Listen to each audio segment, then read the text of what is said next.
Jadi saya ingin memberikan simulasinya biar kita paham gitu sistemik risk itu di mana. Karena begitu itu dilakukan, maka sistemik risknya akan masuk ke pasar debt market kita, stabilitas sistem keuangan kita di saat dunia penuh ketidakpastian gini. Kan ngeri loh ini sebetulnya. Ini sebenarnya tuh ngerinya tuh di situ. Jadi ngerinya itu kan ngeri. Asumsi saya waktu itu, karena banyak proyeknya Cina di kita, mau nikel kayak mau segala macem gitu ya. Jadi kan kalau win-win ini ditemukan, Ray Dalio adalah orang yang dekat dengan Cina, yang dekat juga dengan Wall Street. Jadi saya waktu itu mengatakan, jangan-jangan ini memang mainan dia. Saya juga mempertanyakan, sebetulnya nasabahnya Bridgewater itu siapa? Jangan-jangan Taipan kita. Kenapa saya menduga itu? Karena pada waktu itu Pak LBP, Pak Luhut mengatakan akan merintis proyek family office sama Ray Dalio di Bali sebagai rintisan pertama. Di undang-undang pasar modal negara manapun yang tidak boleh itu transaksi benturan konflik kepentingan. Jadi gini, orang boleh nggak terafiliasi? Boleh, asal tidak melakukan transaksi benturan konflik kepentingan. Dugaan saya, Ray Dalio dalam perjalanan melihat ternyata nggak ada Chinese firewall dan dianggap biasa oleh negara kita. Sudah cukup mungkin bagi dia melihat bahwa dia berada di institusi yang tidak dalam standar etik yang diharapkan oleh dia. Nah, kita ngelihatnya gimana gitu kan? Dan kita patut bertanya loh, gajinya berapa sebenarnya? Iya kan, gajinya berapa kan? Jadi karena tapi kita nggak bisa tahu, bukan penyelenggara negara. Jadi, tapi kalau saya jadi Ray Dalio, memang saya jadi bingung gitu loh. Jadi bingung, ini kok meritokrasinya jadi acak-adul. Begitu ada orang mengkritik apa dimasukin. Orang mengkritik oposisi nggak ada, nawarin misalnya ke Bu Mega masuk ke penasehat kan. Jadi akomodatif ini kan pada akhirnya menurut saya untuk orang yang lama di dunia hedge fund kayak gini, Ray Dalio akan nganggap, waduh, berapa cost overhead-nya nih.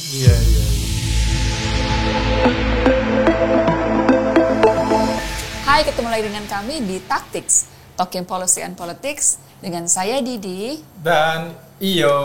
Kamu rambutnya keren. Iya nih, terima kasih. Kalau zaman dulu tuh modelnya Young and Scope. Kalau eyang-eyang aku modelnya. Waduh, jadi sama eyangnya ya.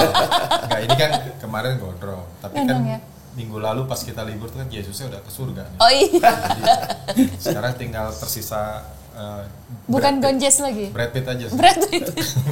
Tapi keren. Kita ketemu lagi, udah lama banget kita cuti ini. Dan ini persis 6 bulan nih, 1 semester nih. Apa itu? Dengan bintang tamu kita. Mas Rizky. Terima kasih Mas Rizky. Baik, Mas. Sudah hadir lagi. Yang sama. Iya kan? Nerusin yang waktu itu kan sebelum. Sekarang sudah kejadian. Itu kan pra Danantara, sekarang Danantara sudah terbentuk. Nah, selama 6 bulan ini kan banyak hal yang sebenarnya Mas Rizky banyak cermati ya. Di tulisan-tulisannya Mas Rizky juga sangat detail gitu menjelaskan mengenai Danantara itu, beberapa proyek-proyeknya yang dilaksanakan sekarang juga ada kontroversial gitu ya. Dari publik juga banyak hal yang dipertanyakan mengenai. Mungkin kita mulai dari yang paling menghebohkan yang kemarin itu. Salah seorang advisor terkemuka, Ray Dalio yang mengundurkan diri. Dikabarkan mengundurkan diri ya. Iya, dikabarkan. Tapi benar atau enggaknya kan saya konfirmasi dengan Pak Roslani. Beliau bilang belum ada konfirmasi. Oh gitu. Beneran mundur atau enggak gitu, karena komunikasinya masih jalan terus. Tapi kan di media udah rame ya Mas. Nah, gimana Mas Rizky? Yang Mas Rizky dengar? Yang saya dengar sih, pertama saya baca di Bloomberg ya.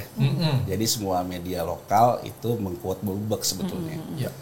Nah, kalau saya baca di Bloomberg itu mengatakan Ray Dalio itu mundur dari Danantara, bukan berdasarkan quote-nya, ucapan dari Ray Dalio. Jadi kalau kita baca di berita Bloomberg itu sebetulnya meng-quote slide presentasi Danantara terakhir ketika ketemu investor asing. bahwa di situ sudah tidak ada Raidailo. Di struktur presentasinya di presentasi itu, sehingga Bloomberg mengatakan Bloomberg mengatakan di slide itu sudah tidak ada, dan berdasarkan Bloomberg informasi yang berkembang bahwa Raidailo memang sudah tidak mau lagi di Danantara. Nah, karena kemudian media lokal banyak mengkut, kemudian kata Mbak Didi tadi, kemudian kan Rosan sebagai ketua BPI Danantara mengatakan bahwa tidak ada konfirmasi dan sebagainya, yang menyanggah lah ya, tapi juga tidak mengiyakan juga. Jadi kalau saya, Mas Yo, Mbak Didi, saya ngelihatnya sih sebetulnya kalau memang masih ada, kenapa juga Danantara nggak masukin namanya di struktur ketika ketemu investor? Karena kalau Bloomberg sih dasarnya jelas. Dasarnya melihat slide Danantara terakhir ketika ketemu investor. Nah, setelah Pak Rosan membantah, yang menarik adalah Raidailo posting di IG, yang kurang lebih kan sebetulnya, dan menariknya kan dia mengatakan prinsip of the day. Jadi seolah-olah dia mengutarakan prinsip dia sebagai seorang Raidailo. Jadi kan memang setiap kali posting prinsip of the day itu prinsip-prinsipnya dia. Nah, prinsip of the day dia kan dia mengatakan soal meritokrasi. Ya, jadinya akhirnya buat kita yang di Indonesia yang juga melihatnya situasi Danantara ini seperti ini, kita bisa jadi ramai mengatakan bahwa Raidailo keluar. Nah, sekarang gini deh, kita analisa gitu. Saya mau ini dulu nih, Mas Rizky. Kalau dilihat dari postingan di IG-nya, tanggal 22 Mei yang pertama dia posting. Tentang great conflict, aggressive leaders, eliminate the opposition by threats, bla bla bla bla. Itu yang dia bilang the leader special powers taking increased control over the media to produce pro-government propaganda. Di tanggal 22 Mei ini dia ngomong. Lalu tanggal 29 Mei di Principle of the Day-nya dia juga, dia tulis di situ, don't use your pool to get someone a job. Nah, ini kayaknya apa ada hubungannya dengan situasi di Danantara atau enggak nih? Nah, ini yang sebelum dia ngomong Principle of the Day yang Mas Iyo katakan tadi, tentang kepemimpinan, tentang demokrasi. Nah, kemarin juga dia mengeluarkan buku tentang negara-negara bangkrut. Dia juga kemudian mengatakan di bukunya, saya lihat di tweetnya ya, dia nge-tweet bahwa misalnya Trump, dia bilang pemimpin demagog gitu, ya kurang lebih sama kayak yang Mas Iyo bilang yang pertama. Nah, kan kalau kita lihat, kalau dia sekarang misalnya mundur dari Danantara, kesannya bahwa dia merasa bahwa di sini juga seperti itu kan, itu kan kesan yang bisa ditimbulkan seperti itu. Makanya menurut saya pemerintah dalam hal ini Pak Rosan berkepentingan untuk membantah, ya kan, berkepentingan untuk membantah. Mungkin pada akhirnya juga keluar atau pada akhirnya lupa sendiri lah, gitu ya, seperti biasa gitu.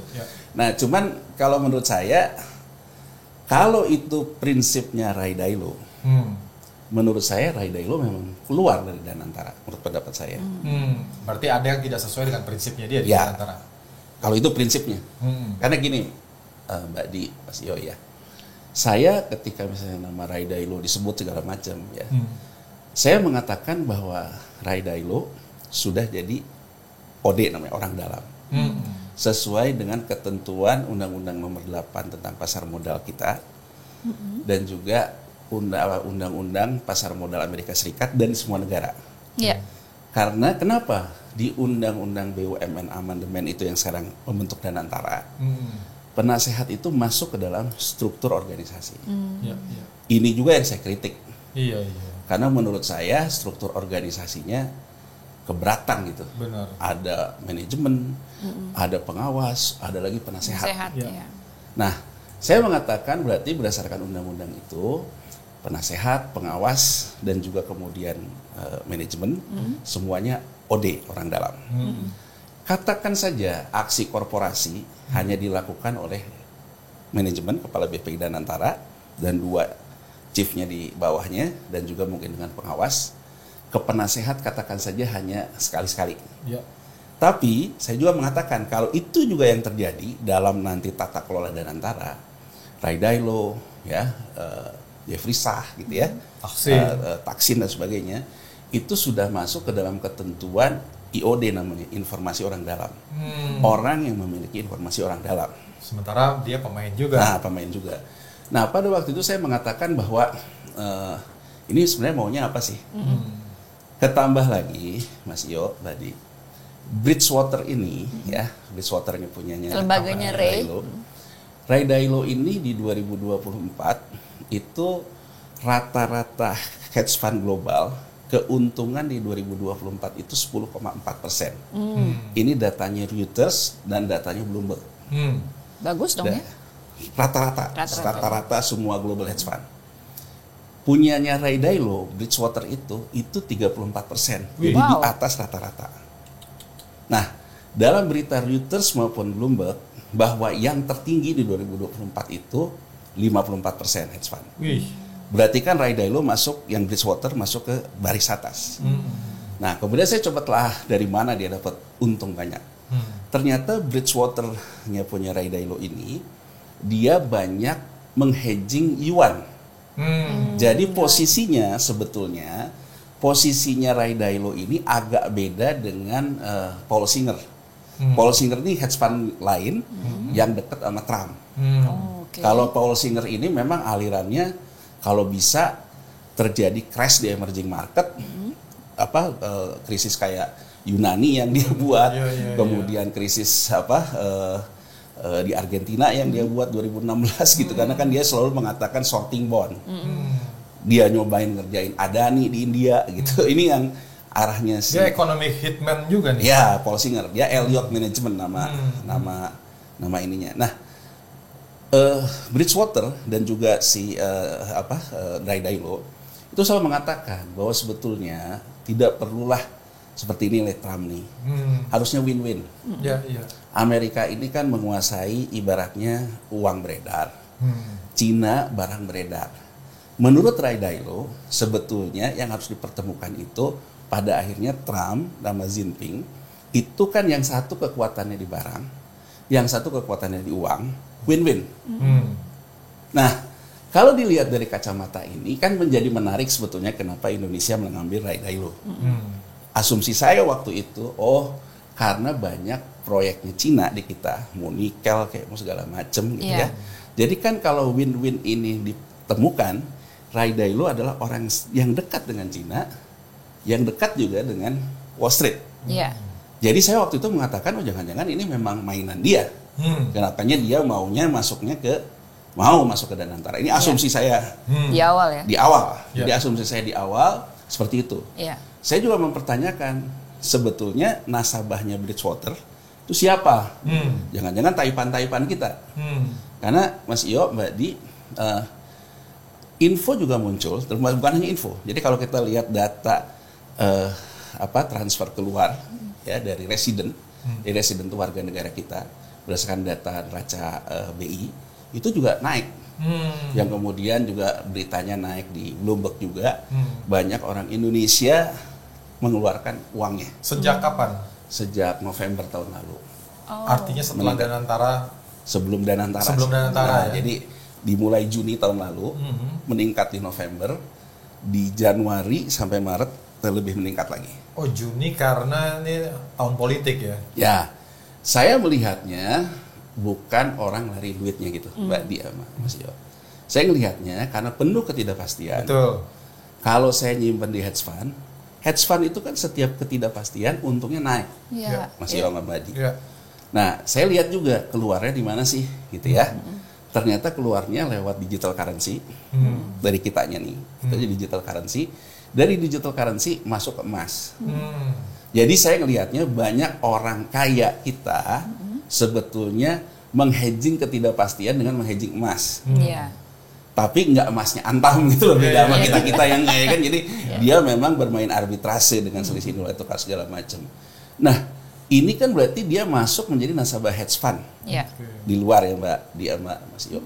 Nah, saya waktu itu juga menuntut keterbukaan informasi. Sebetulnya siapa nasabah Ray Dalio? Ya, jangan-jangan taipan-taipan ini juga. Kenapa saya menduga itu? Karena pada waktu itu Pak LBP, Pak Luhut mengatakan akan merintis proyek family office sama Rai Dailo di Bali sebagai rintisan pertama. Nah, family office ini intinya adalah bebas pajak, uang orang kita masuk, bebas pajak nanti dimasukkan ke instrumen Danantara. Nah, sehingga saya pada waktu itu menduga, oh Rai Dailo kalau gini memanfaatkan IOD-nya dong. Informasi orang dalamnya, gitu ya. Atau memang Rai Dailo menjadi orang dalam bersama nasabahnya, ya kan? Nah, dalam posisi asumsi saya kayak gitu, saya cukup surprise sebetulnya Mbak Di dengan Mas Yo ya. Oh, kok tahu-tahu mundur? Ya kan? Artinya makanya seperti saya tulis juga di status Facebook saya yang tadinya mengkritik Rai Dailo dari sisi itu, saya memberikan respect. Terlepas sekarang belum pasti ya mundur dia. Saya memberikan respect terutama terhadap prinsip dia. Kalau prinsip itu dia lakukan, kalaupun besok ternyata tetap masih di Rai Dailo, ya tinggal kita bilang, Anda berarti pegang nih prinsip ya. Kalau enggak kan Anda bisa malu sendiri. Nah, Mbak Di, Mas Iyo, menurut saya ya, ini asumsi saya dari mengenal banyak orang di capital market lah. Kayaknya gini, menurut saya ya. Tadi kan itu asumsi saya ketika saya suzon lah gitu ya. Ketika awal-awal ya.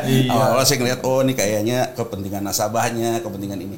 Setelah saya baca itu, oh mungkin Rai Dailo ini awalnya dia menganggap seperti terjadi di Wall Street. Di Wall Street itu, gini Mas Iyo, Mbak Di ya.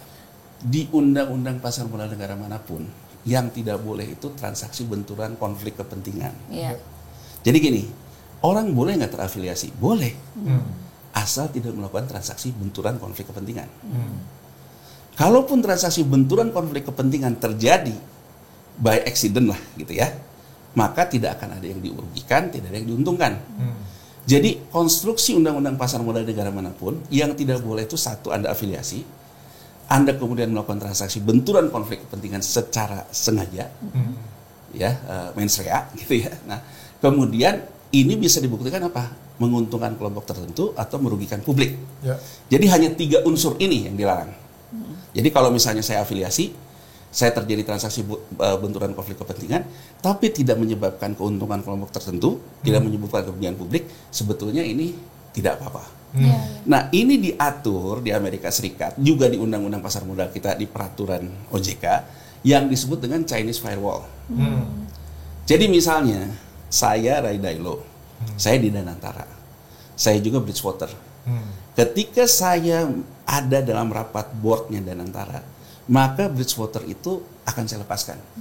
Sesuatu yang terkait Bridgewater yang akan dilakukan di rapat board, maka saya tidak akan ikut rapat. Itu namanya deklarasi kalau di Amerika Serikat. Jadi misalnya saja, ambil contoh, Rosan deh. Kalau besok misalnya aksi korporasinya menyangkut dengan Rekapital, dia itu harusnya sebetulnya kalau berdasarkan Chinese Firewall, dia tidak ikut rapat loh. Dan dia deklarasi. Deklarasi ke publik gitu. Bahwa ini karena saya punya ini, maka saya tidak ikut rapat, memutuskan. Jadi asumsi saya setelah saya baca, oh mungkin Rai Dailo itu awalnya begitu. Dia sangat meyakini bahwa organisasi Danantara ini dikelola profesional. Ada Chinese firewall-nya gitu. Jadi orang ada deklarasinya, tidak akan dari sisi etik terjaga dari sisi lah ya. etik dan sebagainya. Nah, walaupun belum ada konfirmasi dengan melihat posting tentang meritokrasi, tentang itu segala macam, dugaan saya Rai Dailo dalam perjalanan melihat ternyata nggak ada Chinese firewall dan dianggap biasa oleh negara kita, gitu loh, dianggap biasa oleh negara kita. Dan menurut saya kelihatannya kan ini Danantara ini yang berjalan ini baru tempat-tempatin orangnya. Makanya kan kalau lihat postingnya itu terkait dengan memberikan seseorang pekerjaan dengan power Anda, ya kan? Nah, kelihatannya menurut saya dia sampai ke titik ketika menetapkan orang-orang ini sudah cukup mungkin bagi dia melihat bahwa dia berada di institusi yang tidak dalam standar etik yang diharapkan oleh dia. Nah, kita ngelihatnya gimana gitu kan? Kalau menurut saya, Presiden Prabowo kemarin bagus banget kan pidato di Hari Kesaktian Pancasila. Ya kan, siapapun yang merugikan negara akan saya sikat. Dihempaskan. Dihempaskan. Menurut saya, ya ataupun tidak Rai Dailo ini mundur, ya. bahwa yang berkembang saat ini sebetulnya early warning system untuk Pak Prabowo, bahwa Danantara ada masalah serius. Ya kan, ada masalah serius terkait dengan persoalan basis kompetensi. Kan gini loh Mbak Di, Mas Iyo, saya juga paham. Setiap orang pasti menginginkan all president man. Tapi dalam all president man, basis pertama pasti kompetensi. Iya dong. Ini kan menurut saya harusnya. Ambil contoh deh, Orde Baru deh, ya Pak Harto. Kita nggak pernah tuh lihat Pak Harto memilih orang kaleng-kaleng. Bahwa dia loyal ke Pak Harto, ya kan, loyal ke Pak Harto, gitu ya. Tapi juga kompeten. Kita nggak pernah tuh ngelihat misalnya menteri yang memang tugasnya teknokrasi, dia tempatkan teknokrasi. Gitu loh. Anaknya juga nggak ada yang jadi pejabat ya, kecuali terakhir. Itu juga menteri sosial. Menteri sosial. Kemudian yang gimana gitu. Misalnya Pak Harto dengan ambisinya ingin ada korporasi kita, BUMN kita yang jadi flag carrier. Dia ingin ada dual listing dengan New York Stock Exchange. Bagaimana dia memberikan mandat ke Cacuk Sudaryanto beresin Telkom. Sampai akhirnya Telkom menjadi organisasi yang profesional. Jadi saya ingin mengatakan Pak Prabowo, kenapa tidak mencontoh Pak Harto ketika dia memberikan mandat ke Cacuk Sudaryanto? Harusnya kan Pak Harto, Pak Prabowo, Presiden Prabowo memberikan mandat ke Rosan seperti dia mengatakan kepada Cacuk, ini organisasi profesional, basisnya harus kompetensi, basisnya harus bisa masuk ke dalam ratingnya ataupun masuk ke New York Stock Exchange dual listing, dan berhasil kan, walaupun lama loh. Walaupun bukan pas Cacuk ya dual listingnya, tapi kan kalau kita bicara sejarahnya Telkom dimulai di situ. Ya artinya memang effort itu nggak bisa instan. Dan harus serius. Sehingga bisa dual listing di New York Stock Exchange. Nah, menurut saya ini artinya kita harus melihatnya makna ataupun substansi dari ucapan Ray Dalio. Presiden Prabowo harus segera menjawab ini. Karena menurut saya keraguan ini juga ada datang dari kita ya. Gini loh, Mas Iyo ya, Mbak Dia. Menurut saya yang paling krusial di Undang-Undang Danantara ini pasal menghapuskan penyelenggara negara itu. Itu. Orang banyak bilang, oh ini agar orang BUMN, orang Danantara nggak kenal lagi KPK. Menurut saya tidak sekecil itu sih. Persoalan seriusnya itu di mana gitu ya? Persoalan seriusnya itu gini loh. Danantara itu bukan penyelenggara negara. Dia mendapatkan in-bank aset negara, saham-saham negara. Tapi dari negara masuk ke lembaga yang bukan penyelenggara negara. Dapat modal juga dari APBN. Ya saya baca di Kompas di mana ada juga yang lagi minta ke Mahkamah Konstitusi ya menerbitkan ini. Karena kalau interpretasi saya berarti undang-undang BUMN terakhir dengan Danantara ini privatisasi total. Tapi dimodali negara. Tapi hibah gitu loh Mas. Jadi hibah kan nggak dibayar kan, kecuali kan begitu dibayar oleh Danantara dihibah gitu. Nah, menurut saya ini konsekuensinya serius loh. Dengan Pak Presiden Prabowo yang sedari awal masuk ke politik yang selalu kepada penguatan negara loh. Ya kan? Ini persoalan serius juga menurut saya. Jadi soal penguatan negara gitu ya, bahwa negara segala macam ini seolah-olah kita privatisasi dengan status hibah gitu ya. Nah, kalau kita lihat Mas Iyo dan Mbak di kewenangannya itu kan bisa melakukan privatisasi, divestasi, hapus buku kredit dan sebagainya. Luar biasa kan? Dan udah bukan lagi aset negara, tidak perlu minta pendapat lagi ke penegak hukum. Nah, ini kritik-kritik seperti ini yang muncul di publik gitu ya. Status asetnya jadi nanti bukan aset negara. Bukan. Kan dia bukan penyelenggara negara. Bukan penyelenggara negara ya. Privatisasi itu. Jadi milik private. Kritik seperti ini Mbak Di, Mas Iyo dijawab, dimasukinlah ketua KPK, Jaksa Agung, ketua PPATK ke komite apa tuh?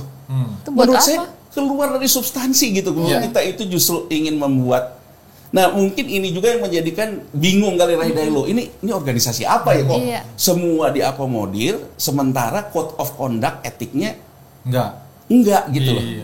Kan harusnya kan aparat penegak hukum di luar aja, gitu loh. Aparat penegak hukum di luar. Dan menurut saya Keliru kalau gitu loh. Iya sih. Harusnya kan yang dijawab oleh Presiden Prabowo. Presiden Prabowo manggil Ketua OJK kan. Karena sekarang ini udah jadi lembaga private. Lembaga private adanya di Undang-Undang Pasar Modal, Undang-Undang Perbankan, Undang-Undang segala macam. Saya minta OJK. Jadi artinya udah nggak ada fungsi KPK kan? Tapi fungsi OJK kan? Yeah.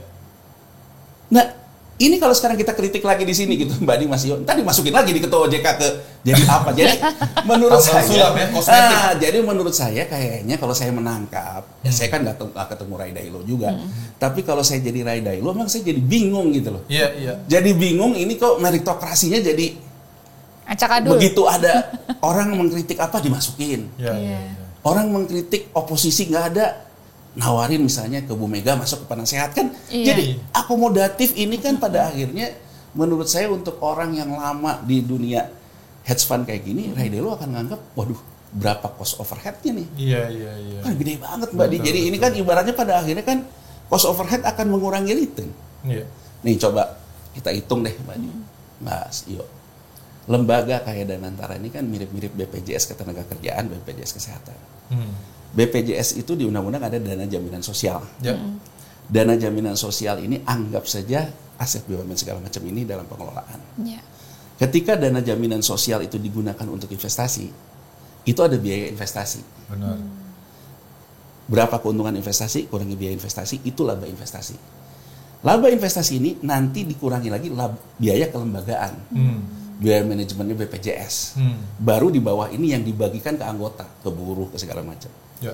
Mas Iyo, Mbak Di, bayangin sama kita. BUMN dapat dividen. Ini pendapatan dia. Yang di tempatnya Pandu dapat keuntungan return dari portofolio misalnya. Keuntungan dikurangi biaya investasinya. Brokerage fee lah, arranger fee lah, macam-macam itu kan. Pengawas. Nah, pengawasnya. Nah, udah muncul nih angka X nih. Dikurangin lagi dengan biaya institusi. Berapa coba biaya institusi? Dan kita patut bertanya loh, gajinya berapa sebenarnya? Iya. Ya kan gajinya berapa kan? Jadi karena tapi kita nggak bisa tahu, bukan penyelenggara negara. Iya, jadi nggak usah lapor LHKPN. Jadi maksud saya, mungkin kalau saya jadi Ray Dailo juga bingung. Optimize return-nya di mana gitu kalau efisiensi biaya juga. Kan artinya biaya kelembagaan itu harus efisien gitu. Iya, harusnya. Harus efisien agar nanti ketika dapat return investasi nggak banyak dikurangi oleh biaya kelembagaan. Ini kan biaya kelembagaannya luar biasa loh. Ada penasehat yang isinya juga bule-bule, ada bekas presiden, ya kan Presiden Jokowi, Presiden. Ada pengawas. Tapi menarik nih soal keuntungan ya. Kan kalau kemarin kan juga sempat beredar gitu ya. Cukai rokok aja 217 triliun. Dividen BUMN 2024 ini kemarin yang diberikan kepada negara cuma 90 triliun. Artinya ini saya coba ngitung-ngitung ya. Total aset BUMN per 2024 itu kan sekitar 10.000 sampai 11.000 triliun. Dia menghasilkan keuntungan 90 triliun, artinya secara yieldnya cuma 0,8%. Sementara kayak Ray Dalio, Bridgewater menghasilkan 34% setahun. Jauh banget gitu ya? Jauh. Gini Mas, sekarang ya di BUMN sendiri pendapatan, biaya, ada biaya manajemen BUMN sendiri. Laba di bawah, dividen payout ratio berapa? 10%, 80% gitu ya. Payout ratio-nya nggak boleh di bawah 50%. Nah, ini yang menjadi 90 triliun tadi. Nah, sekarang gini, begitu dividen ini masuk jadi pendapatan Danantara, Danantara mau kelola katakanlah di tempat yang tempatnya yang satu lagi, yang SWF, tempatnya Pandu Sarir. Uang ini sudah kena biaya kelembagaan di BUMN. Sama dia kena lagi. Tambah habis kan returnnya. Nah, tapi saya ingin mengutarakan gini Mas. Ini yang kita lihat di sekarang deh yang muncul ya. Dividen payout ratio itu yang paling gede itu Telkom sama BRI. 89%. Jadi artinya 89% laba diambil menjadi dividen. Yang lain-lain itu rata-rata 54, 46. Ini yang TBK ya. Yang TBK 46, 54. Yang non TBK gitu ya, yang gede juga penyumbang dividen itu Pertamina karena labanya gede. PLN karena labanya gede. 10 besar ini ya. Di luar bank, kemudian ada pupuk, ada semen dan sebagainya. Sekarang gini Mas Yo. Coba kita Google sekarang. Pertamina bilang bahwa dia untuk bayar dividen perlu ngambil hutang ke bank. Ini ya, ini yang selalu saya kritik. Sebetulnya setelah dikonsolidasikan BUMN total, saya lihat, saya punya data yang sudah digabungkan ya. Itu angkanya itu sekitar 10.000 tadi yang Mas Yo bilang ya. Makanya saya nggak tahu jadi 14.000 dari mana ya. Gitu. Tapi kalau angka laporan keuangan konsolidasi BUMN yang telah dibuat oleh Kementerian BUMN tahun lalu, berarti itu berdasarkan laporan keuangan 2023 yang digabungkan. Itu angkanya konsolidasinya itu di sekitar 11.000-an. Saya lihat berapa sih free cash flow-nya. Free cash flow-nya itu ada di angka sekitar 1.000 triliunan. Makanya kan selalu bilang modal awal dan antara 1.000. Dari situ dari situ. Artinya sebetulnya dari aset yang besar, kas setara kas itu hanya 10%, Mas Yo. Hanya sekitar 1.000 triliunan. Saya lihat lagi gitu, 1.000 ini yang gede di mana? Di perbankan. Perbankan menyumbang 700-an. Saya lihat ke laporan keuangan perbankan Bank BRI. DPK tapi itu? Bukan, Mas. Bukan. Jadi ini itu laba ditahan yang belum dialokasikan. Jadi gini Mas Yo. BRI, Mandiri, BNI, kalau BTN kan kecil lah ya. Kita anggap yang 3 ini deh. Dia BRI misalnya dividen payout ratio-nya 90%. Ada 10%. 10% ini masuk ke laba ditahan yang belum dialokasikan. Akumulasi yang banyak ini di BRI itu kalau saya nggak salah 270 triliun akumulasinya. Dari berapa tahun ini? Gitu ya? Bank Mandiri dividen payout ratio-nya kalau saya nggak salah 68% gitu ya. Nah sisanya ini masuk ke laba yang belum dialokasikan. Kemudian BNI juga sama. Nah angka ini masuk ke dalam kas setara kas di konsolidasi BUMN. Yang menyumbangkan lagi siapa? Telkom. Karena Telkom itu organik, pendapatannya memang ada cashnya. Jadi secara cash basis itu masuk. Tapi pertanyaannya gini, kita lihat yang bank dulu.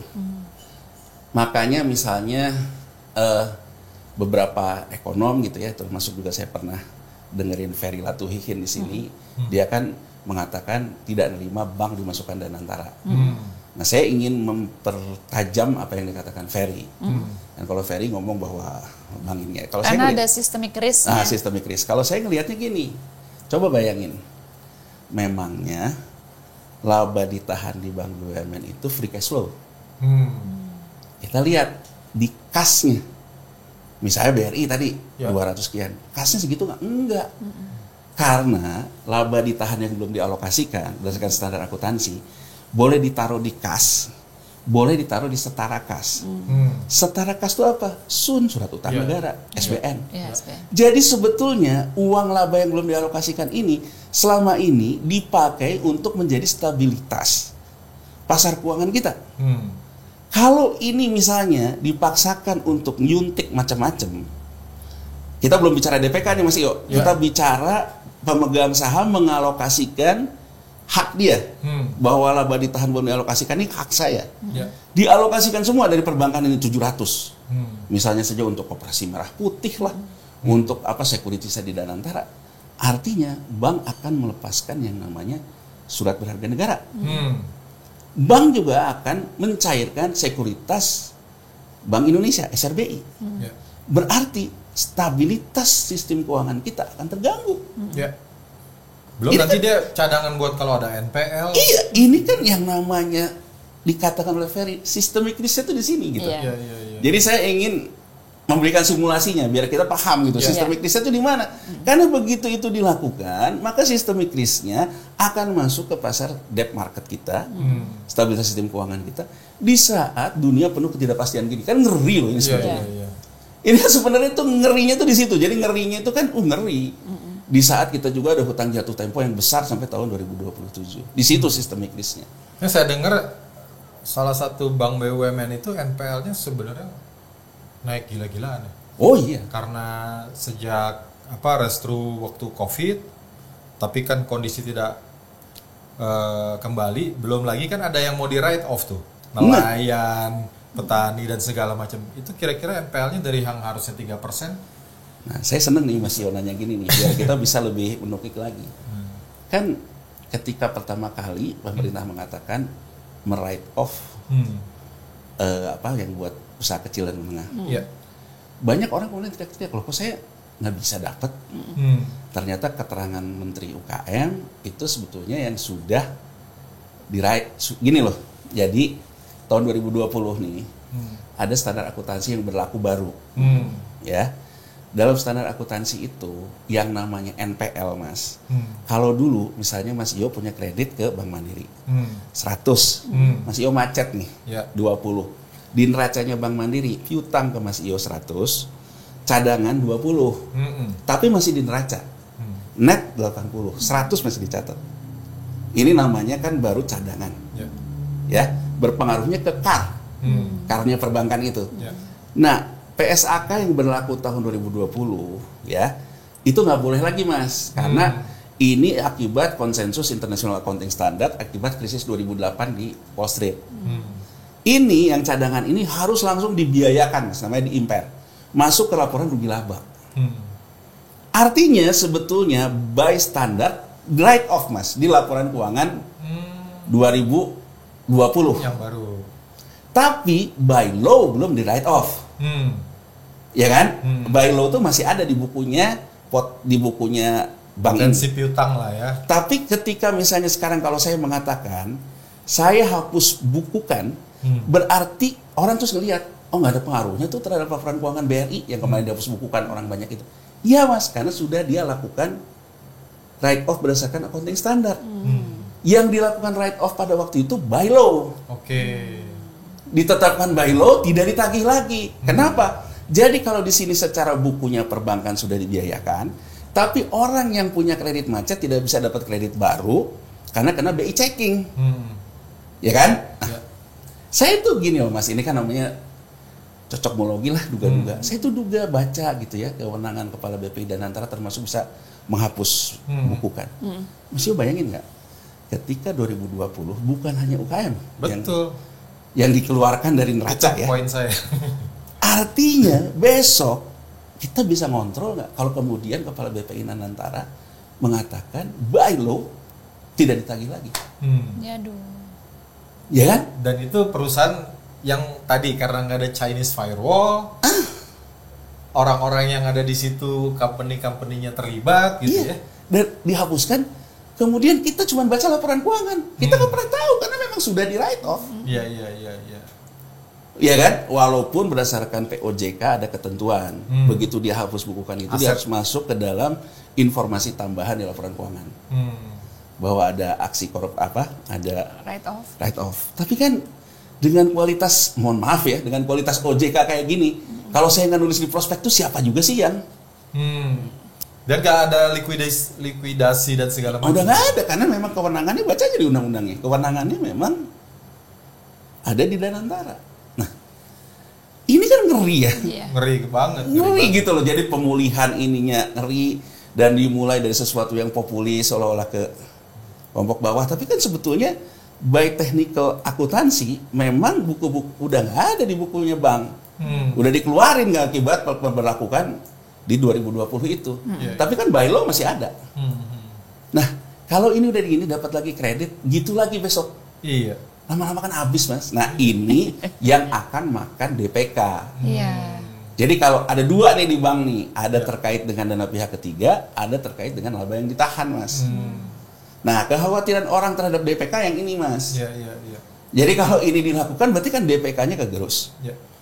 Nah, kalau kita belajar, Mas, di krisis 98, kalau masih trust, tidak akan ada RAS di perbankan, tidak akan ada BLBI. Ya kan? Nah, misalnya kepala LPS mengatakan kita tidak akan krismon. Asumsi ini, kalau masyarakat masih percaya, trust, dia nggak akan ngambil duitnya kan di perbankan. Apapun juga kalau ada RAS, ya kan? Itu akan jadi masalah. Nah, maksud saya, cermin yang diberikan oleh Dailo ini, Presiden Prabowo harus serius loh mengurusin tata kelola ini. Jangan sampai sekarang mungkin baru Ray Dailo distrust sama kita. Bisa kita ngomong lah gitu, bisa kita ngomong juga siapa yang perlu asing mau macam-macam. Tapi sebelumnya kan Tony Blair juga Nah, kalau Tony mengatakan bahwa nggak bersedia masuk ke Dewan Penasehat. Ya, tapi Tony Blair kan masukin Thaksin. Oh. Kan Tony Blair ini kalau kita lihat, dia punya Blair itu ada Thaksin dan segala macam. Dan pernah di Afrika Selatan kan masukin Thaksin. Oh, dia jadi komen Thaksin. Ini jauh lebih profesional dari Rai Dalio menurut saya. Jadi artinya kan sama aja dengan gini loh, misalnya saya mau jadi main. Terus saya ngomong Mas Yo, lu aja deh yang masuk deh. Kingmaker lah. Tapi saya pemainnya gitu ya. Nah, jadi kalau menurut saya tuh apa yang dikatakan oleh Rai Dalio, distrust, jangan sampai. Sebenarnya kan masyarakat kita juga distrust terhadap ini. Iya. Ya kan? Sebenarnya distrust. Jadi maksud saya trust ini harus sudah dibenahi lah. Ya kan? Code of conduct, ya dalam artian bagaimana tata kelolanya. Kalau memang mau pakai Chinese firewall, bagaimana sih Chinese firewall kita? Misalnya di Amerika Serikat ya, Chinese firewall tembus juga waktu kasus Enron. Ternyata Chinese firewall pakai deklarasi, main juga nih akuntannya sama manajemennya. Amerika kemudian mengatakan lagi harus ada yang namanya freeze di custodian, sehingga artinya portofolionya tidak bisa bergerak di berapa hari sebelum aksi korporasi sampai setelah aksi korporasi. Itu kan cara-cara ngatur Chinese firewall. Jadi maksud saya, kalau Presiden Prabowo menganggap bahwa Danantara ini harus dikelola sama orang-orang yang memang juga bisnisnya di sini, ya atur Chinese firewall-nya. Itu pesan dari Rai Dalio menurut saya. Betul. Jadi itu pesan dari Rai Dalio, dan kelihatannya Rai Dalio menurut saya kalau dilihat dari postingnya, dia patah arang karena ketika menentukan orang saja itu dilalui kayaknya. Itu sih Mas kalau Mbak. Dan ini cocok, kan kita cuman bisa menduga-duga ya sekarang ya dari postingan Rai Dalio, lalu kita coba hubung-hubungkan. Nah ini yang menarik nih. Di hari-hari itu ada seorang menteri yang justru kayak mengukuhkan juga bahwa yang tadi penempatan orang berdasarkan kompetensi itu nggak penting. Ada seorang menteri bilang IPK nggak perlu 2,7, nggak perlu tinggi-tinggi, 2,7 aja cukup. Yang penting bisa bergaul. Nah jadi artinya ini kan perkoncoan ini dasar dari penempatan orang. Jadi gini Mas, ini mungkin saya ya, kita lah gitu ya sebagai warga negara ya. Saya merasa bahwa kita betul-betul semakin menganggap konflik kepentingan itu nggak bukan apa-apa. Iya. Gitu ya, jadi artinya ya nggak apa-apa gitu. Padahal menurut saya kita menggerakkan reformasi karena kita sebetulnya tidak hanya soal korupsinya loh, tapi nepotisme betul. Juga kolusinya. Ya. Nah, kesannya ke sini nepotisme biasa. Kolusi biasa. Terus kita teriak-teriak korupsi. Menurut saya agak janggal. Betul. Kita membiarkan nepotisme, kita membiarkan kolusi, tapi kita teriak-teriak korupsi. Jadi, saya mendukung penuh pidato Prabowo ya soal tindak koruptor ya. Karena gini loh, kalau kita lihat sebetulnya orang selalu mengatakan kenapa Cina jadi negara maju itu dari sisi competitive advantage. Biaya bunga rendah lah, ya kan, sistem politiknya yang otoriter lah gitu ya, kemudian yuan yang fixed rate lah, itu kan competitive advantage. Tapi orang tidak pernah membahas comparative advantage-nya. Comparative advantage-nya Cina Mas, dari mulai Xiaoping ketika tahun 78 dia keras terhadap koruptor. Xiaoping yang pertama kali dia hukum istrinya Mao Zedong. Ya kan, yang over itu loh, yang gang over itu kan. Istrinya Mao Zedong. Jurongji sebelum 98 datang, yang dia hajar orang-orang BUMN ini ya. Ya kan? Nah, jadi maksud saya terakhir Singhua kemarin.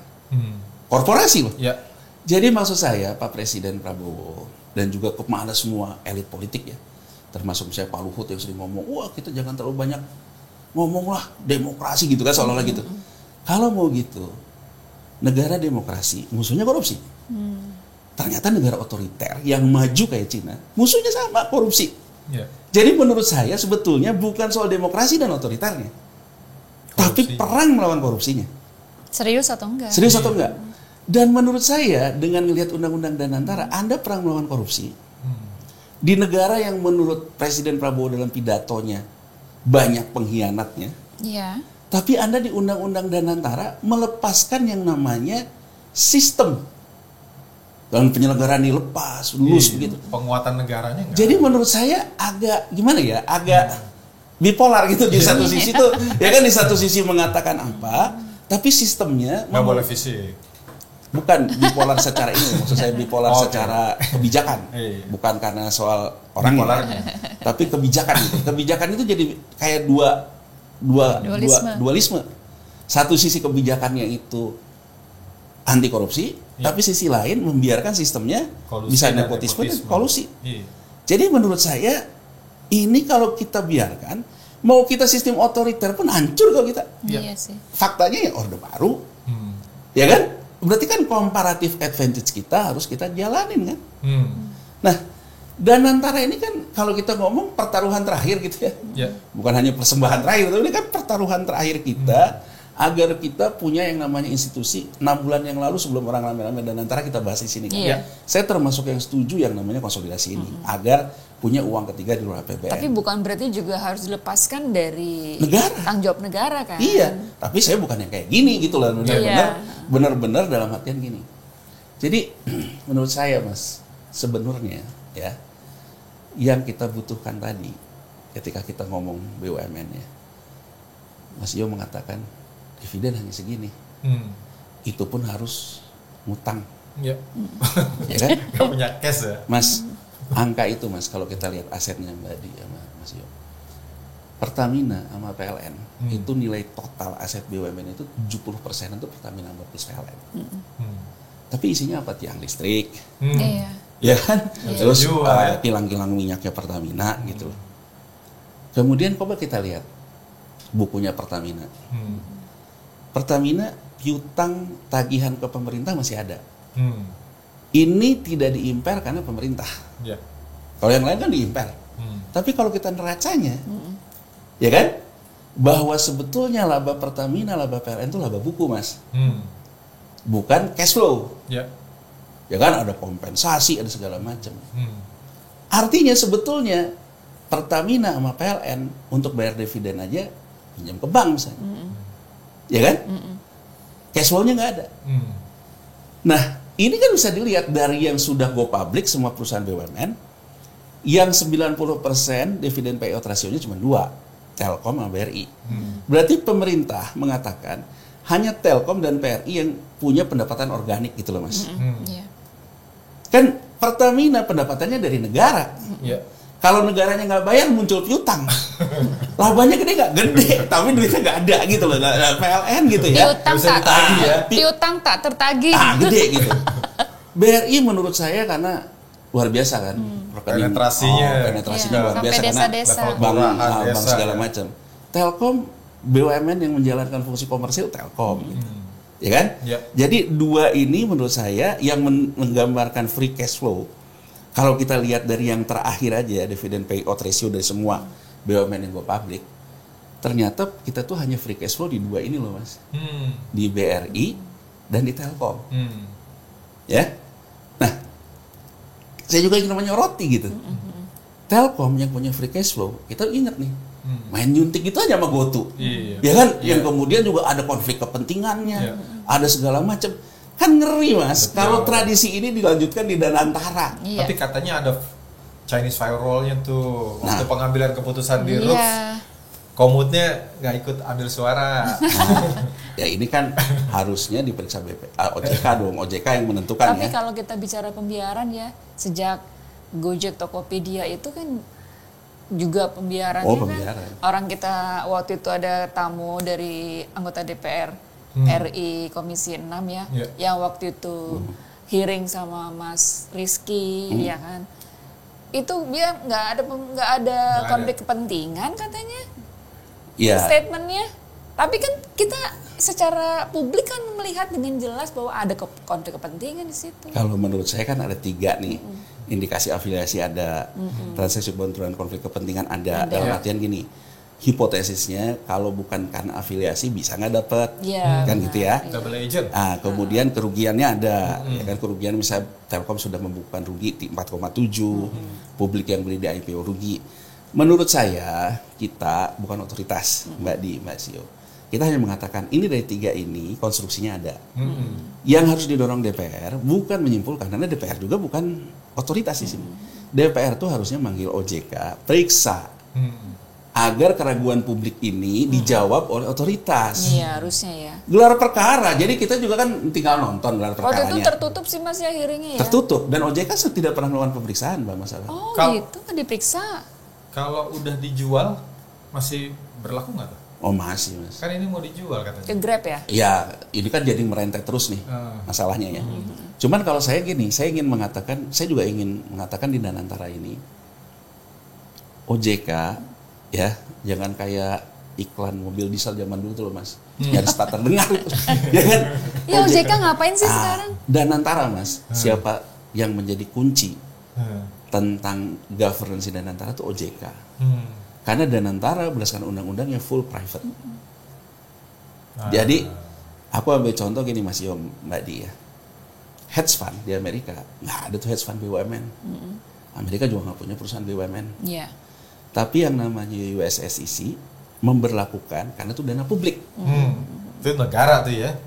Negara melindungi dana publik. Iya. Sehingga US SEC sama melakukan kayak kita KPK melakukan di BUMN.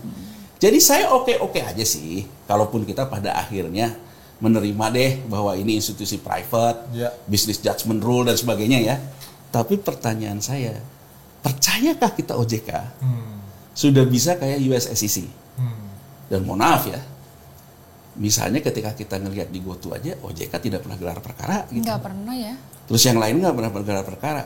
Jadi menurut saya, siapa garda terdepan dengan undang-undang Danantara sekarang bukan KPK, bukan Jagung. Harusnya garda OJK terdepan ya? itu OJK. Jadi harusnya itu menurut saya ada statement dari ketua OJK bahwa dia siap mengawasi Danantara. Ya tapi kan? struktur masalah ini kan ada kaitannya dengan struktur pembiayaan OJK juga. Ya. Keuangan OJK dari mana? Dari iuran. Dari iuran, bukan dari negara. Tapi kan dia amanat undang-undangnya, ya kan? Amanat undang-undangnya dia lembaga negara kan? Iya. Artinya dia di bawah presiden, dipanggil oleh DPR kan? Jadi maksud saya, tapi kalau anggota nggak mau bayar iuran kan dia nggak gajian deh, komisionernya nggak gajian. Sebenarnya kalau kita ada ketergantungan gitu maksud saya. Tapi kalau kita menyoroti posting pertama Ray Dalio sebelum Principle of Day yang dikatakan oleh Mas Iyo tadi, yang dia bilang tentang oposisi, tentang segala macam. Nah kita kan sebetulnya suka nggak suka DPR, kan DPR itu fungsinya manggil OJK, periksa gelar perkara. Parlemen lah ya di sini. Waktu kasus GoTo itu nggak dipanggil OJK? Enggak. Oh my god. Jadi maksud saya Mas, Mbak, dari posting pertama Ray Dalio, kita ini komitmen kita terhadap negara demokrasi ini apa? Berarti kan DPR harus berfungsi dong. Iya. Ya kan? Mengawasi segala macam. Kalau nggak ada ini kan yang kan Haris Turono tempo hari bilang nggak ada. Kan kita pernah nanya kan sama dia kan. Dia bilang nggak ada. Di catatannya OJK. Enggak, hasil kesimpulan hearing. Rapat Komisi 6 hearing. Nggak ada konflik kepentingan. Jadi ya menurut saya sih ya kita juga harus membahas tata kelola OJK ya. Betul. Kalau di Amerika kan kayak US SEC, semua kasus dia gelar perkara di publik. Jadi dia gelar perkara, kenapa tidak ada konflik kepentingan, dia udah meriksa apa. Iya, makanya harusnya itu kan kredibilitasnya tuh di situ gitu. Jadi artinya tuh bahwa trust tuh dibentuk di situ gitu loh. Publik jadi bisa melihat OJK kerjanya nyata gitu. Jadi kayak misalnya kayak saya yang mengkritik, saya baca misalnya gelar perkara OJK. Oh ternyata dia ketemu satu fakta yang tidak terbukti, alat bukti hukumnya tidak ada. Ya sepanjang proses pemeriksaannya kredibel, gelar perkaranya kredibel, ya masa saya juga mau, iya kan mau mengatakan gitu loh. Tapi kan kalau gelar perkara aja nggak ada ya kita juga bingung kan, di mana ngomong nggak adanya gitu. Mirip-mirip kasus ijazah nih ya. Iya, mirip-mirip lah. Jadi ya terlepas saya sebetulnya belum ada gelar perkara, gelar Bareskrim. Nah, ini juga kan sebetulnya substansinya kan menurut saya lebih kepada bagaimana penegakan hukum kita ya. Betul. Jadi kita harus punya komitmen terhadap penegakan hukum. Jadi saya ingin mengatakan lagi gitu, ternyata Cina itu juga penegakan hukum nggak main-main. Jadi bukan soal otoriternya gitu loh, ya kan, bukan soal otoriternya, dia penegakan hukum nggak main-main. Jadi artinya pilihan demokrasi mau otoriter, kalau kita juga mengabaikan hukum, senang nepotisme, senang kolusi, mau sistem apapun juga jelek. Iya, benar. Simpulan saya sih itu. Nah, sekarang ini ya, terakhir nih Mas. Posisi Ray Dalio ini kan kalau saya lihat agak berbeda ya dengan pemain pasar modal yang lain. Dengan George Soros, dengan backgroundnya apa sih Warren si Ray ini? Gitu ya. Dia punya apa tulisan-tulisan tuh bagus ya, Principle of the Day, apa segala macam itu kan. Itu benar gitu ya. Ternyata bukan semata-mata economic animal gitu. Ya. Jadi hedge fund ini kan banyak Mas ya.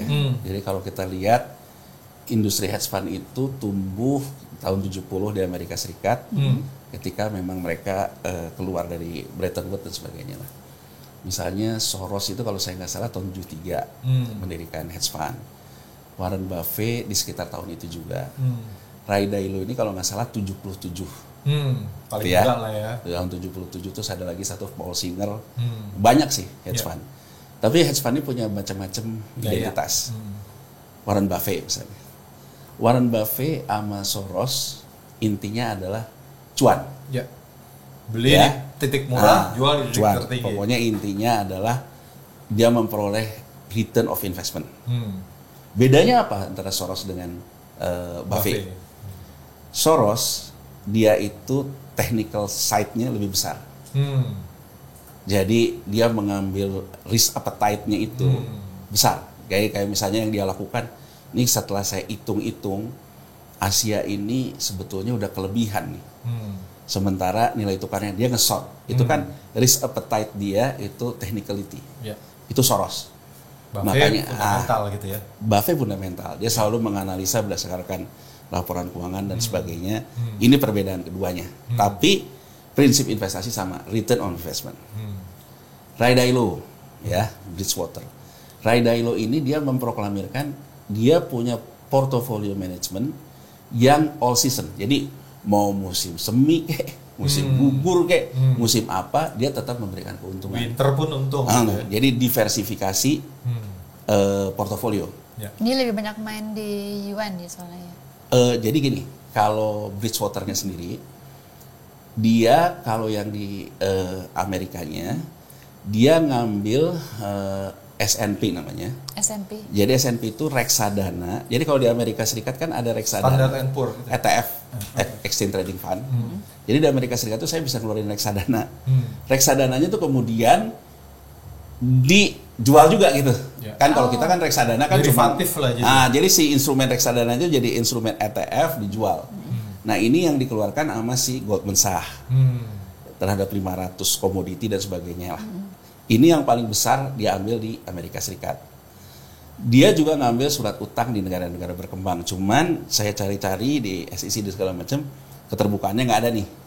Maksudnya surat utang negara mana saja. Dia juga kemudian, nah ternyata dia mengambil porsi besar sejak tahun, kalau saya nggak salah dia sejak tahun 2002 gitu. 2002. Dia mulai memberikan diversifikasi ke Cina. Ya itu dia karena berprinsip all season itu loh Mas Yo. Jadi ketika dia ngelihat Amerika sama Cina ya dia pasang dua sisi. Karena 2001 Cina menang lawan Amerika. Jadi dia kemudian meningkatkan penempatannya di perusahaan-perusahaan di Cina dan juga di yuan itu semakin naik gitu. Itu Ray Dalio. Nah, Ray Dalio meyakini bahwa strategi investasi dia. Jadi Ray Dalio ini secara karakter mirip Warren Buffett lah. Pakai fundamental lah. Nah, dia meyakini diversifikasi yang dia taruh di negara berkembang A, negara berkembang B dan sebagainya ini dasarnya itu adalah governance. Good governance. Good governance ya. Makanya dia mendukung yang namanya tata kelola. Jadi dia tuh kenapa selalu mengatakan tentang filosofi-filosofi itu? Karena filosofi investasi dia diversifikasi kepada semua resiko, tapi dasarnya adalah tata kelola. Ray Dalio juga kalau secara politik mirip sama Soros, pro demokrasi. Makanya kan dia masuk ke Trump. Ya kan, jadi artinya dia pro demokrasi. Jadi satu, Ray Dalio ini dia banyak menyimpan di beragam aset, tapi semua berdasarkan ukuran tata kelola. Sehingga akhirnya dia kayak filosof lah. Di hedge fund, buat buku, buat apa segala macam. Nah, dia ini dekat dengan pemerintah Cina. Jadi dia sebetulnya bukan hanya sama Danantara. Sebelum sama Danantara, Ray Dalio ini juga menjadi advisernya, tapi tidak ditempatkan kayak Danantara gini loh. Kalau Danantara kan ditempatkan jadi advisor ya. Jadi dia itu memang memberikan advisor juga ke Cina terkait dengan penempatan investasi. Jadi Ray Dalio punya profil yang juga sebenarnya dekat dengan Cina. Gitu loh, makanya ketika si Trump perang tarif, Ray Dalio sebetulnya kontra ke Trump. Gitu loh. Tapi Ray Dalio meyakini gitu bahwa pada akhirnya Trump sama Jinping ini akan win-win juga. Cara win-winnya artinya apa? Yuan pada akhirnya akan, kan gini loh Mas, Yuan ini kan sekarang tidak direvaluasi ya oleh Bank Sentral Cina. Ini yang menurut Trump sebetulnya manipulasi currency yang mengakibatkan harga overhead produk di Cina itu murah. Makanya dihajar sama dia sama tarif gitu loh. Kan dari tarif. Nah, menurut Ray Dalio, ini nanti akan ketemu. Cina akan melakukan evaluasi terhadap Yuan, Amerika Serikat akan nurunin tarif. Dan kelihatannya berdasarkan pertemuan terakhir Trump dengan Jinping yang kemarin itu memang ya kan yang ditempuh itu memang pada akhirnya itu kan udah mulai cooling down. Ya kan udah mulai cooling down ke sana. Cuman kan yang jadi pertanyaan saya tetap gitu. Kalau Amerika dengan Cina win-win kayak gini, underlying-nya di mana gitu. Nah, kita tuh sebetulnya di underlying ini. Gitu loh, di underlying ininya tuh banyak. Jadi kita tuh kan secara moneter tergantung ke Amerika. Ya kan, secara barang tergantung ke Cina gitu. Jadi sebetulnya kalau Amerika sama Cina win-win, kita aman ya. Aman. Tapi persoalan aman ini untuk negara atau untuk kelompok tertentu kan itu jadi pertanyaannya. Jadi yang saya ingin pastikan ke Danantara itu sebenarnya bekerja untuk siapa sih? Kan kalau untuk negara berarti kan organisasinya efisien, efektif. Ya kan agar return yang dikembalikan juga banyak, bisa melebihi cukai kan Mas? Ya kan gitu kalau mau alirannya cuan kan. Kalau saya lihat beberapa kali saya dengar Pak Andu Sahrir, dengar Rosan, pendekatannya itu kan return of investment. Ya kayak Buffett sama Soros. Ya kalau kayak gitu kan dia juga harus memperkecil biaya kelembagaan dong. Agar return of investmentnya tinggi kan? Itu nggak nyambung menurut saya komitmen itu. Nah jadi Ray Dalio tuh begitu. Jadi dia tuh nyimpan di beberapa macam instrumen. Dia memang prinsipnya invest berdasarkan tata kelola. Menarik sih, dia return juga tapi percaya pada good governance. Jadi artinya dia kan sama dengan pemikiran pemenang Nobel Ekonomi ya, Amartya Sen dan yang terakhir itu kan sama tuh. Pertumbuhan itu dipicu juga oleh good governance. Kan? Ya, dan Dalio tuh dia menganggap bahwa dia mungkin satu-satunya hedge fund ya yang mengatakan bahwa negara berkembang membutuhkan redistribusi aset, ya kan, melalui mekanisme pasar kurang lebih gitu. Ini sama aja dengan omongan Xiaoping Mas, Mbak. Nggak peduli kucing putih, kucing hitam, yang penting mangkep tikus. Jadi intinya mulu goreng kayak mulu apa, tapi yang penting uangnya itu dipakai untuk kesejahteraan rakyat, membiayai pembangunan. Nah, Ray Dalio itu akademis juga ya. Nah, dia itu sisi itu dia. Jadi dia bilang bahwa termasuk advis dia ke Cina ke sana. Jadi saya pernah baca kenapa dia diundang oleh Cina karena pendekatan dia itu loh. Bahwa dia pro terhadap yang namanya redistribusi aset. Nah, ya kan ada yang salah sih di situ. Jadi artinya ya cuman waktu itu saya seperti saya jelaskan di awal tadi ya, saya ngelihatnya ini Ray Dalio nih kayaknya ada udang di balik batu ya. Walaupun sekarang perkembangannya kelihatannya dia juga ngerasa wah nggak bisa teguh dengan prinsip ternyata ya. Mas Rizky, ini banyak publik yang tanya kalau semua BUMN udah masuk ke Danantara, fungsi Kementerian BUMN apa dong? Nah ini menurut saya itu gini. Jadi hati offside. Tapi gini loh, kita dulu lagi awal kita bicara ketika belum ada konsep de kabinet baru dibentuk. Saya kan waktu itu di sini nih di sudah mempertanyakan TV saya mempertanyakan. Dan menurut saya kalau memang pilihannya Danantara sudah tidak ada lagi Kementerian BUMN. Hilang. Bukan penyelenggara negara juga. Nah, jadi hilang gitu buat apa gitu.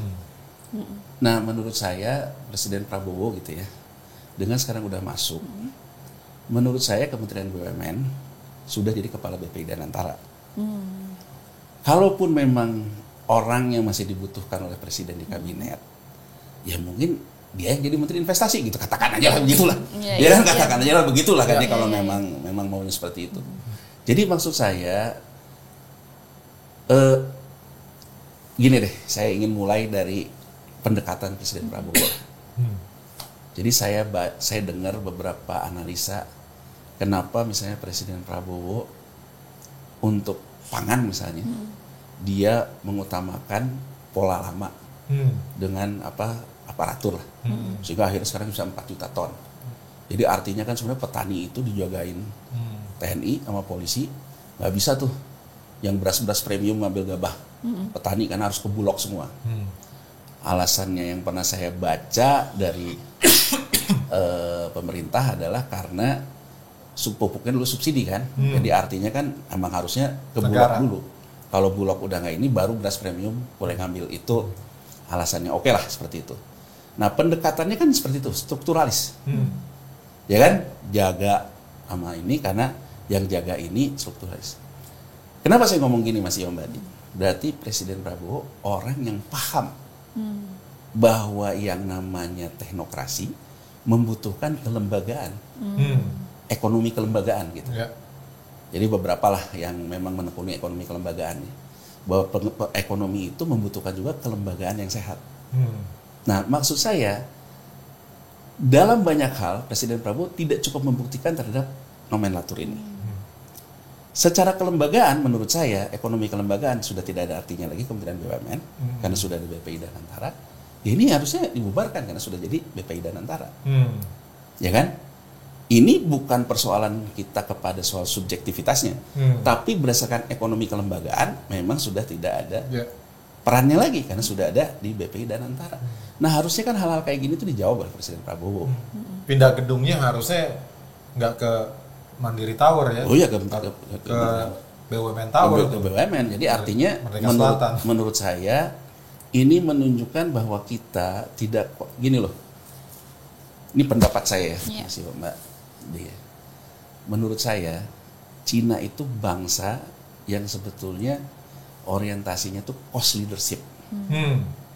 Jadi kalau mau menang dalam persaingan, biaya itu harus murah. Tekan. Jadi prinsip strateginya itu cost leadership. Jadi mulai dia ngatur mata uang, mulai ngatur suku bunga, ngatur capital control, itu muaranya kan ini. Agar dia cost leadership. Nah menurut saya kita nggak usah dulu yang serumit itu deh. Cost leadership ini kan kita harus mulai juga dengan biaya kelembagaan yang saya sebut tadi loh. Yang mulai ringkes gitu loh, sesuai fungsinya gitu loh. Nah ini kan menurut saya dari sudut pandang ekonomi kelembagaan, ketika sekarang juga muncul nih Sumitronomics nih. Salah satu Sumitronomics dan juga Wijoyonomics ketika awal-awal dulu juga pembenahan kelembagaan loh. Dari inflasi tinggi yang 60 turun itu membenahi kelembagaan loh. Nah jadi menurut saya sinyal ini dibutuhkan sebetulnya. Dulu ada istilah debirokratisasi. Oh iya. Dan apa? Debirokratisasi dan gini deh gampangannya Mas Yo ya. Dulu zaman Pak Harto, kita kan kalau buka Kompasikom dia buat karikatur omongan Pak Harto semalam. Kencangkan ikat pinggang, Kompasikom kencangkan ikat pinggang gitu kan. Itu kan menunjukkan sense of crisis. Sekarang sampai hari ini dalam kondisi kayak gini, nggak ada loh menurut saya statement yang mengatakan kita sense of crisis. Bahkan sekarang orang ramai ngomong ternyata menteri sehari hotelnya 9,5 juta kan, ini lagi rame juga. ASN. Nah, kemudian ASN. eselon 1, eselon 2 kan. Ini kan menurut saya Mas Yo ya, secara ekonomi kelembagaan sinyalnya tuh kalau kita ngomong HP kayak sinyal hilang gitu. Sinyal hilang. Kayak sinyal hilang gitu kan. Harusnya kan sinyal ini kan ditegaskan, mau di Danantara mau di mana. Efisiensi kelembagaan harus hilang. Ini rumor seberapa kali kunjungan ke luar negeri, 3 pesawat yang berangkat selalu. Kan pemborosan. Pesawat kepresidenan plus 2 pesawat lagi. Karena pesawat kepresidenan kalau dulu kan diisi menteri-menteri terkait di situ. Ini enggak, ini cuma buat presiden aja plus 2 pesawat lagi. Iya, jadi ya. Jadi efisiensi itu untuk siapa? Nah itu, jadi kita analisa deh ya, yang agak nyimpang dikit nih ya, tapi analisa di sini. Misalnya Menteri Keuangan mengatakan ekonomi kita udah memulih ketika menyampaikan pra RAPBN 2026. April kita udah surplus. Kemudian saya lihat surplus gimana ya? Iya, setelah saya lihat ternyata penerimaan negaranya turun. Penerimaan negara turun kok surplus. Pengeluaran belanja negaranya juga turun. Ini Mas Yo, karena pengeluaran belanjanya turun, data BPS pertumbuhan ekonomi turun, yang menyebabkan kontraksi itu karena belanja pemerintahnya juga turun. Kalau kita ngomong tentang produktivitas, inputnya ditekan, outputnya juga ditekan. Ini mah bukan efisiensi. Betul. Ini mah namanya panik. Benar nggak? Kan bisa aja orang misalnya belanjanya turun, tapi outputnya tetap naik. Ini namanya efisiensi dan efektivitas. Jadi hal-hal kayak gini aja menurut saya itu belum cukup kita diyakinkan gitu. Ya kita tuh sebetulnya masih belum ada apa-apa ya, dalam artian itu ya karena kita itu memang masih bisa, ada yang masih bisa makan tabungan, ada yang segala macam. Tapi kan kalau ini terus dibiarkan menurut saya ini bahaya. Bahaya. Jadi artinya ya Presiden Prabowo sinyal pertama itu kan harus sense of crisis-nya kelembagaan tadi. Ya kan, misalnya Danantara udah ada, Kementerian BUMN nggak ada. Ya kalau orangnya secara politik memang harus diakomodir atau memang orangnya bagus segala macam, ya kasih menteri apa kan gitu loh. Iya kan? Iya. Gitu loh. Jadi artinya kan, tapi kelembagaan itu beres gitu loh. Iya. Ini artinya udah ada 2 nih yang tadi Mas Rizky bilang, bipolar policy. Tadi soal korupsi, menghilangkan kolusi dan nepotisme, ini soal Danantara dan Kementerian BUMN. Iya. 2 contoh ini aja udah ada 2 contoh bipolar policy ya. Ya dan semakin menarik kan waktu kita ngegosip di sini dalam bulan lalu. Kesannya jadi kayak memang pertarungan dua orang ini gitu loh. Dibuang sayang kalau istilah zaman dulu tuh. Iya, jadi seolah-olah gini. Saya menangkapnya tuh gini loh. Jadi menangkapnya itu memang misalnya Ketua BPI Danantara dia mengatakan, Rosan, semua BUMN harus menunda aksi korporasi. Ini kayak mau ngomong, bosnya bukan menteri lagi, bosnya saya. Kan kurang lebih begitu loh. Iya kan kurang lebih kan begitu ya. Jadi artinya dia kayak menegaskan kayak gitu. Iya. Aksi buyback harus. Jadi akhirnya, gitu ya. Saya pikir kan, ya kalau memang udah Danantara ya bubarin aja. Jadi saya sih tetap mendorong sebetulnya, tadinya tuh bayangan saya ya Mas Yo Mbak Dia.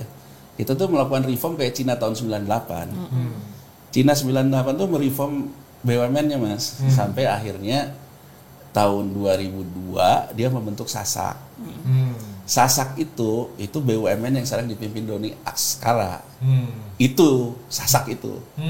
Nah, SASAK di tahun 2002 itu kemudian membersihkan BUMN, termasuk menghukum yang korup-korup tadi, dihukum mati segala macam itu. Jadi buku BUMN dibersihin segala macam. Setelah dia bersih, kemudian menjadi agent of development. Tahun 2008 ya, mereka laba nih. Tapi ternyata labanya itu adanya di bank sentralnya. Kan dia capital control Mas. Nah, jadi rekeningnya si SASAK juga ada di bank sentralnya.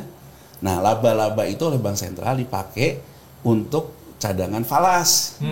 Karena Amerika Serikat krisis 2008, Cina bank sentralnya laba falas, Mbak. Laba falas ini dia membentuklah SWF yang dipimpin si model Pandu sekarang, namanya CIC, China Investment Corporation.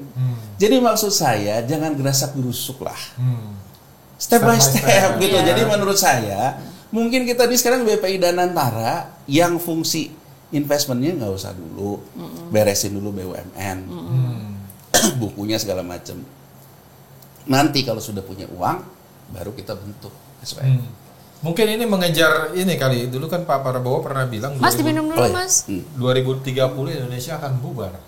Jadi ini mengejar sebelum 2030. Nah yang lain juga berkepentingan nih. Wah gue ikutan. Takutnya kan gitu, semua jadi buru-buru ngegaruk karena akan bubar nih. Ya. Pampasan dari awal. Gini loh Mas, Mbak, aku tuh khawatir kita nih kayak Bangladesh ya. Ya, aduh jangan dong. Masa negara bangkrut? Iya. Jadi kayak Bangladesh itu kan dipicu oleh ternyata begitu ada rekrutmen PNS, kuotanya dikasih ke veteran perang. Ini mohon maaf ya, saya tidak mau mengomentari banyak hal, tapi dari yang dikatakan Ray Dalio itu kan Ray Dalio seolah-olah menyatakan bahwa Anda menggunakan power Anda menempatkan orang untuk mendapatkan pekerjaan di tengah banyak orang membutuhkan pekerjaan, itu kan kata-kata. Iya. Jadi bisa bayangin nggak Mas? Sekarang orang misalnya wamen, dia juga di BUMN, kemudian ini di segala macam. Minimal orang yang misalnya paham tentang korporasi nggak punya lapangan pekerjaan. Iya. Gitu ya, karena ada yang rangkap-rangkap tadi itu. Sekarang Mas, ya ini aku ingin memberikan perspektif ya, karena kan sebetulnya angkatan kita nih, angkatan saya Mbak Adi, Mas Yo, angkatan kita ini, ya kan, ketika dulu sekolah SMA, wah biasa tuh ngeliat teman kita masuk akabri karena dia pikir bahwa nanti paling nggak tuh jadi bupati, jadi apa? Nah ini dia nih, dulu pengen masuk. Iya, pengen jadi menteri. Ya kan? Tapi menariknya, ini terutama generasi saya nih, generasi saya yang lahir 70, begitu masuk dunia kerja, taunya reformasi. Iya. Jadi teman-teman saya yang dulunya menganggap bahwa dia akan menjadi TNI dan juga polisi, karena reformasi, jadi malah kita yang orang-orang sipil yang kebagian nih, yang namanya karir berdasarkan pendekatan masyarakat sipil. Betul. Dilalahnya polisi yang tadinya warga negara kelas 2 misalnya jadi warga negara kelas 1. Itu kan kalau kita buka kan sebetulnya itu yang terjadi sekarang. Tapi bayangin nggak Mas Yo, generasi saya, generasi kita ini, dia udah nungguin nih, gue mau jadi dirut sesuai dengan urut kacang karirnya. Iya benar. Gue mau jadi eselon 1, tahu-tahu ditempatin bukan saya. Kecewa nggak? Kayak Bangladesh nggak? Hati-hati loh. Itu juga dalam dimensi yang berbeda, itu kayak Bangladesh. Jadi maksud saya, kata-kata Ray Dalio itu perlu kita pahami loh. Karena dia bilang, Anda memberikan pekerjaan dengan kekuasaan Anda di saat orang membutuhkan pekerjaan. 4.400 sekian. Iya. Catatannya. Kan membutuhkan pekerjaan itu tidak hanya orang yang butuh pekerjaan, orang yang butuh juga peningkatan karir dan sebagainya. Betul. Orang udah meniti karir dari bawah. Begitu usia pensiun ditambah. Nah, jadi maksud saya, ya. Begitu udah mau naik, yang dinaikin anaknya ini, temennya ini. Kan itu luar biasa loh. Jadi maksud saya jangan sampailah gitu. Kita juga nggak mau ya negara bubar gitu ya. Atau kayak Bangladesh juga. Krisis itu biayanya mahal Mas. Saya tetap pro untuk tidak ada krisis. Tapi jadi udah kejadian. Kita nggak bisa bilang jangan sampai.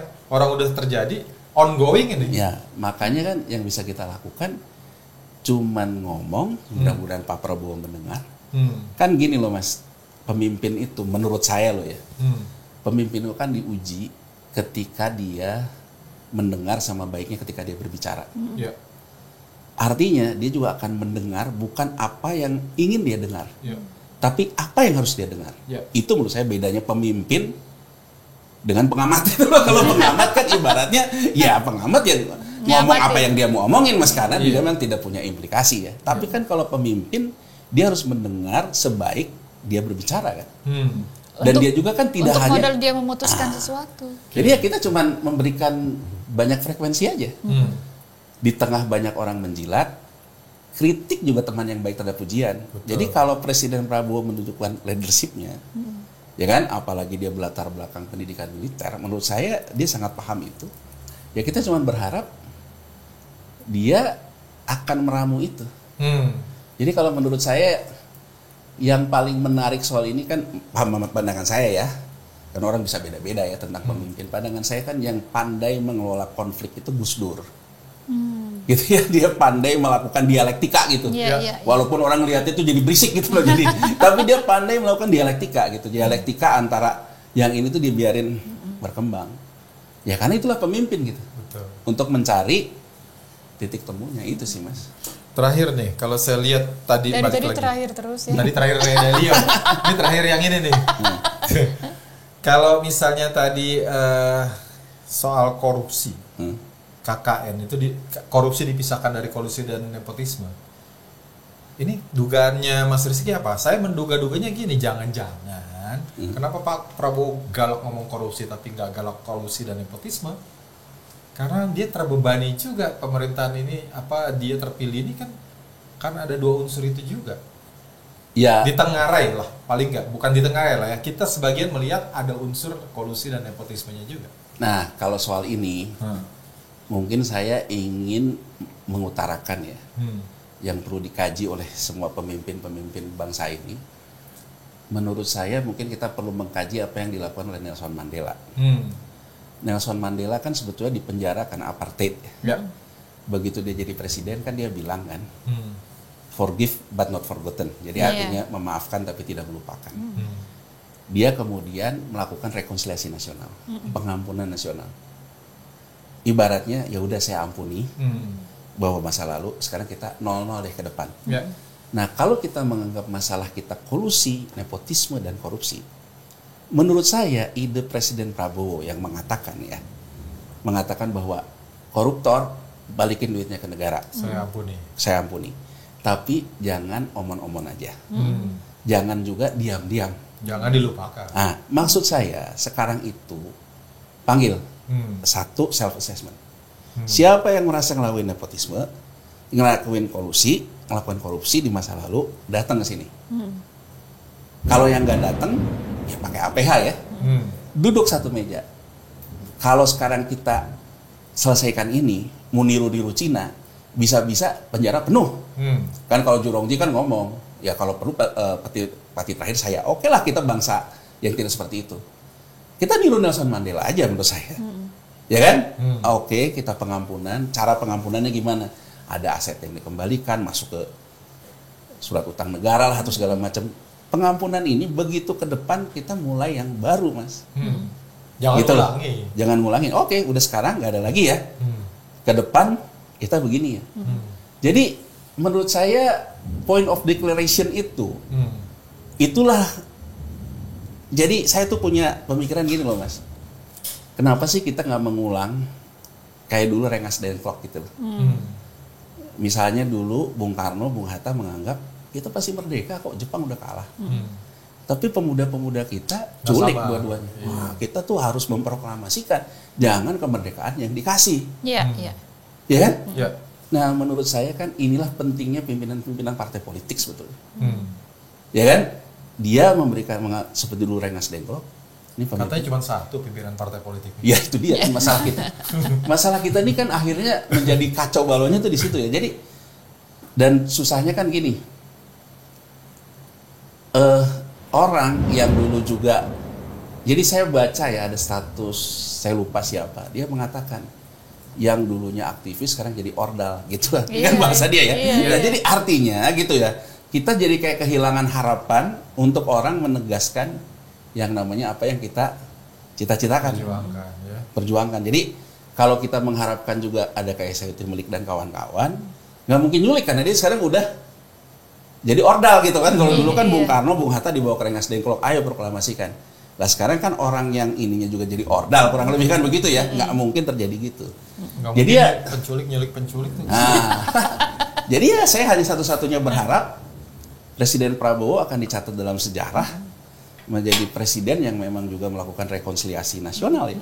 Harusnya ya. Seperti Nelson Mandela ya. Jadi artinya memang melakukan, jadi apa yang dikembalikan, apa yang diampuni. Jangan diam-diam ya. Waktu itu kan rencananya mau diam-diam, yang penting dikembalikan. Iya, itu sih menurut saya sih. Jadi artinya ya kan pada akhirnya politik itu yang impossible jadi possible katanya kan gitu ya.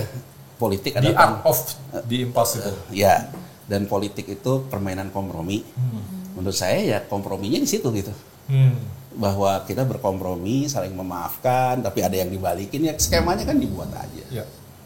Oke. Menarik sekali. Udah lebih dari 1 jam. Wah, ya kelamaan ya. Masih banyak sebenarnya. Kasihan Mas Rizky-nya ada acara lain. Iya. Okay. Terima kasih atas perhatiannya, netizen yang budiman. Salam. Ya. Mas Rizky, thank you.